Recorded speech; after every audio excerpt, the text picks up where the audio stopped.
قالوا ناس زمان عاند وما تحسدش. هذا هو موضوع اليوم اللي هو الحسد والغيرة والبغض.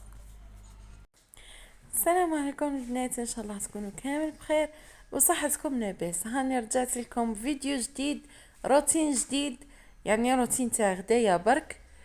المهم ان شاء الله يعجبكم الروتين تاع اليوم والحكايه تاع اليوم والوصفات تاع اليوم. تبعوا معايا الوصفه او ميم طون هاني نحكي لكم الموضوع تاع اليوم. مي قبل ما نبداو نرحب بالمشتركين الجدد اللي دخلوا القناة، واللي مازال ما اشتركتش في القناة تشترك وتفعل الجرس هكذا باش يوصلها كل جديد. وصلوا على سيدنا محمد صلى الله عليه وسلم. موضوعنا تاع اليوم كما عرفتوا في الاول جبتو من المثل الشعبي عاند وما تحسدش. الحسد يأكل الحسنات كما تأكل النار الخشب. والله كاين ناس مانيش عارفه كيف يفكروا، جاهلين، لأنه الحاسد جاهل وضعيف الإيمان، لأنه ما يمنش أنه الله عز وجل قسم علينا الأرزاق بالعدل. لكن الإنسان هو ما يشوفش وش عنده، ديما يشوفش عند الآخر. المهم كاين ناس ربي يرزقها كل شيء، وكي يشوفوا ربي يرزق غيرهم كيما رزقهم ما يحبوش. ليه هذا الحسد والبغض اللي راهو في القلب؟ ليه؟ المهم قلت لكم ما يحبوش يستكثروا النعمة في الغير، يحبوا الخير غير لهم. لكن احنا به ما نتأذوش من الحسد، طبعا به ما نتأذوش من الحسد لازم تقربوا من الله بالصلاة والأذكار، وخاصة بقراءة القرآن. يعني لازم كثروا من قراءة القرآن. احنا في وقتنا هذا لتينا بالمواقع التواصل الاجتماعي، لتينا بالبورطابلات، التلفزيونات، ديما لاتين ولهين بهذ الحوايج، وناسيين المصحف، ناسيين الصلاة، ناسيين كلش. ربي يغفر لنا ان شاء الله ذنوبنا، وربي لا يجعلها سيئة علينا. كما قلت لكم كاين ناس تحسد على الرزق وعلى كلش، على مثلا هذاك فلان عنده وانا له ما عطانيش ربي، ولا غير عنده ما يقولش حتى بصحته ولا الله يبارك ولا ما شاء الله. وكاين ناس تحسدك على والو، ما كاين والو. تخيلوا ليه مثلا عندك صبر يحسدك عليه، عندك ضحكة هما بميلهم ما يضحكوهش يحسدوك عليها، عندك ناس تحبك عكس هما الغش والحقد، امور بزاف الناس تحسد عليها.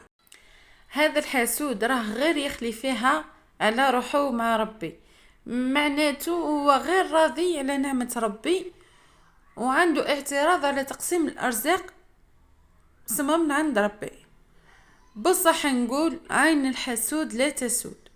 وكنصيحة لازم المحسود يقرأ يكثر من الأذكار، ويكثر من قراءة صور المعوذتين وآية الكرسي، هكذا باش العين والحسد راهم يمكن يوصل أذاهم أكثر من السحر. عافانا الله وإياكم. الحسد هو مرض من أمراض القلوب. ربي يسترنا ويستركم ويستر ولادنا وولادكم ويحفظنا من كل سوء يا رب العالمين. نرجعوا للوصفة تاع اليوم اللي هي ماشطو في الكوكوط بالبطاطا. جاية هايلة هذه الوصفة، ما كمش راح تندموا لو كان تجربوها، وراح تهنيك يعني من من القليين من كل حاجة، يعني تهنيك منها وتجيب بنينة هايلة عسل. في الاول درت شوية بصلة قصيتهم شرائح كما شفتوني في الاول، وذبلتها مع بطاطا ثاني قصيتها مربعات، ولا تقصيها عشوائي كما حبيتي.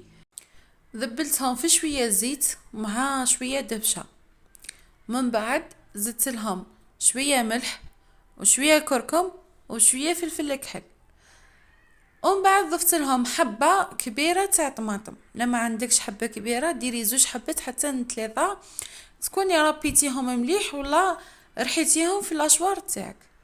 اذا ما عندكش لاشوار فلا راب تكفي.